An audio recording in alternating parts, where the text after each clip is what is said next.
我都知道大家近嚟都有個熱話，就係對呢個 3I Atlas 呢一粒隕石，佢係咩來頭，係咩嚟？我知道全球都係一個熱話，大家都爭相咁樣討論，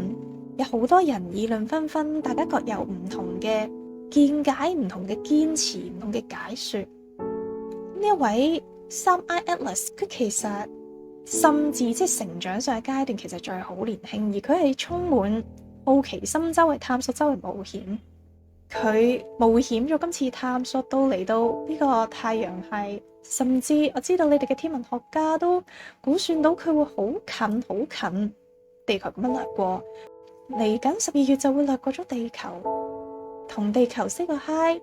同各位眾生 say 個 hi， 可以有一個一面之緣。佢都好想一睹呢個地球嘅面目，因為要知道地球喺宇宙其實係好獨特、好特別嘅存在。除咗講緊佢而家經歷緊呢個咁重要嘅揚升，整個宇宙都為之而鼓舞，好興奮。宇宙間都非常議論紛紛，好興奮想睇到呢個時候嘅出現。咁呢個小伙子都一樣，佢都好想可以一睹到底呢一個地球係咩嚟嘅呢？上面仲有好多地球人類眾生，好多唔同嘅生物，又係咩嘅模樣、咩樣子呢？佢哋係點樣？佢哋嘅生活又係如何嘅呢？佢都好想一一去探知、去探討。咁所以佢都選擇喺呢一個時候咁重要嘅時刻嚟到呢一個地球探索，尤其是揀咗個能量咁 intense， 呢個提升轉化嘅能量咁 intense 嘅時候，就好似喺一個咁特別嘅時刻過嚟，即係都想去所謂湊一湊熱鬧，就係好想目睹呢一個重要嘅時刻。當然仲有嘅係，其實地球都係好獨特嘅星球。如果你喺外面睇地球嘅話，佢係有好漂亮嘅唔同嘅氣象所組成嘅一啲地理現象組成嘅圖案、顏色、形態，呢啲都令到地球真係非常之美麗、獨一無二、漂亮。呢個都已經係宇宙公認。咁所以呢個 3I Atlas 佢都好似一個探險、一個旅客咁樣嘅角度、咁樣嘅角色嚟到。咁當然佢都係有佢嘅象徵意義喺度，並唔係偶然咁啱嚟到，亦都唔係純粹佢真係好想過嚟旅行一面之緣，然後就拜拜，並唔係咁樣。佢都帶住佢獨有嘅能量嚟到，佢係得到咗地球嘅同意，佢哋之間係已經有一個聯絡喺度，因此呢個時候就匯合咗，大家有一個可以打個照面。因為呢一粒隕石其實佢都可以將一個新嘅帶住一啲新嘅能量，係可以係象徵住新面貌、新世界嘅能量去穿梭到地球，將呢個能量某程度上都可以影響到地球，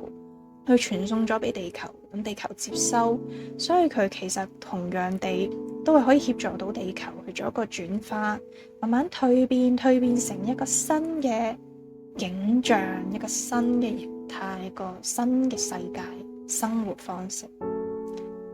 所以呢個都係象徵住年青新氣象嘅一個發生嘅事件嚟嘅。咁當然呢一個發生，甚至比起呢個隕石所能夠想象嘅係更加強大。佢未必係真係好特登地，或者好有意識地特登去做到呢樣嘢，但係呢個小隕石同埋地球嘅相遇，就係為咗實現呢樣嘢，去將呢個新嘅氣象都帶到落嚟地球。咁因此大家都可以，我都好建議大家可以把握呢一個機會，呢個時機去連結下呢一個小隕石佢嘅能量。佢嘅能量係可以幫助到蛻變，去將啲舊嘅剝落，去讓新嘅浮現展現，就好似魔法棒咁樣轉換，將舊嘅環境轉換成新嘅景象，一個能量層面上嘅轉換，一個甚至維度上嘅轉換，提升到 5D 嘅新世界嘅實相。所以你哋都可以想像嘅係呢一粒三 I Atlas， 佢帶住閃靈靈嘅淺粉紅色嘅象徵愛、蛻變、轉化、療癒嘅能量嚟到地球。你可以觀賞連結呢一種能量，而佢呢一個好似閃粉咁樣閃靈靈嘅淺粉紅色嘅能量就灑落喺呢個地球上面，去灑到每一位人類、每一位眾生上面，去轉化咗你哋舊有唔再服務你哋嘅沉重嘅能量，令到你哋嘅能量場、你哋嘅能量體都可以同呢個 5D 新景象、新世界嘅地球更加對齊同埋合一，去融合喺裏面。你哋而家就已經可以一路聽住，一路去感受連結三 I Atlas 嘅能量。佢係地球嘅朋友，並唔係外面好多基於恐懼，只不過基於小我以往嘅負面經歷所做出嚟嘅習慣性嘅恐懼反應而得出嘅一啲結論，造成更多恐懼嘅恐慌嘅結論，並完全唔係呢一回事。佢係帶住象徵愛、療癒、和平、轉化、新景象、新世界嘅閃靈靈淺粉紅色嘅能量嚟到，佢係協助到地球轉化嘅好幫手，所以係友好嘅，同地球關係亦都係友好，所以佢先可以咁接近到地球，亦都係呢一個時間嚟到地球。佢哋之前喺你哋人類偵測到呢粒小隕石之前，佢哋已經係有一個共識喺度，係互相同意咗去實現呢件事嘅。咁所以喺12月呢個咁 intense 轉化咁犀利嘅炎年嘅最後一個月，隨住佢更加接近地球，最接近地球嘅時候，變咗呢兩股力量加埋原本地球已經接受緊嘅提升嘅力量，再加埋呢一個象徵新景象嘅蛻變轉化嘅力量合埋，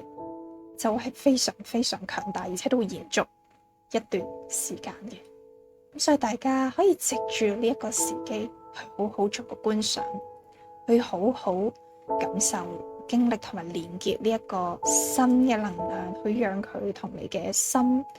你嘅存有去融合，協助你去進一步嘅轉化、進化同埋提升，去到5D充滿愛、和平、喜悅嘅新嘅5D 實相呢一個新嘅地球世界，去過一種新嘅生活模式，